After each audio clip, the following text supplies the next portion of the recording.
I motioned my gaze around to see if I could see something called hope for me. The only thing I did was pause. The only thing I did was check. And the only thing I did was search.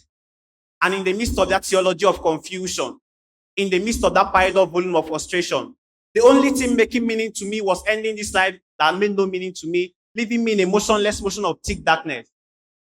Though it was obvious in my eyes, I still wanted a reason to live.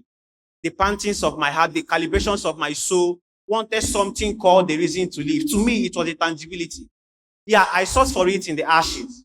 I sought for it in the empty carcass of my defeated self. I even sought for it in thick darkness. And when it was clear as clear can be that I couldn't find it, I gave up. I gave up not because I wanted to. There was just no strength to push on. The poisonous arrows of death that had its grip on my chest gave me no rest. It made me restless, worthless, and meaningless. I gave up not because I didn't have dreams for the tomorrow. I gave up because to me, giving up was a better option.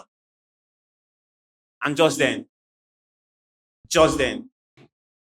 a call came in, and when I looked, it was this fellow that has been disturbing me all this while, saying the thoughts he has for me were thoughts of good and not of evil.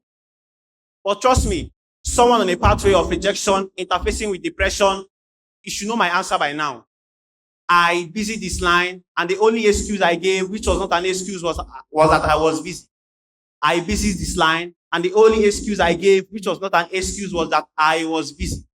I busy this line, and the only excuse I gave, which was not an excuse, was that I was busy. What has my business cost me? It has cost me abuses. It has cost me bruises. It has cost me grievances. It set me on a path of destruction with garment of infidelity. I wore a makeup of trauma with a lipstick of shame.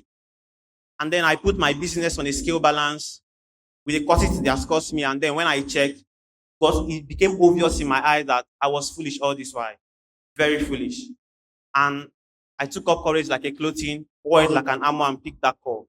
And when I picked that call, when I did pick that call, what I had broke me down into tears. So all this while, what I've been looking for was in the call I was rejecting. All this while, the calibrations of my heart, the pantings of my soul was in the call I kept declining. I couldn't help but cry. Hot tears running through my cheek, causing patches of erosions of my face.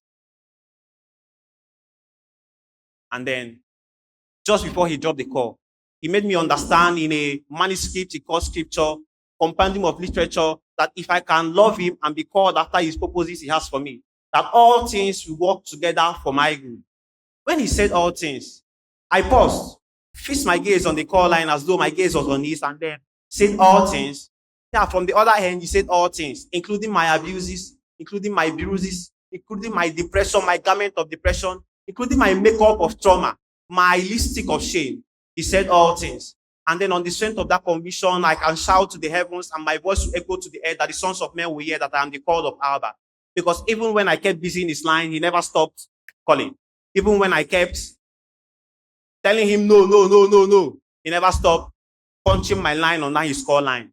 And the reason I didn't give up, the reason I pushed still, the reason I found life to live again was because even in my pathway of rejection, even with a garment of depression, with a lipstick of trauma and a makeup of shame, Abba sought me in the midst of the crowd, called me, I randomly picked, and I couldn't help but become his own.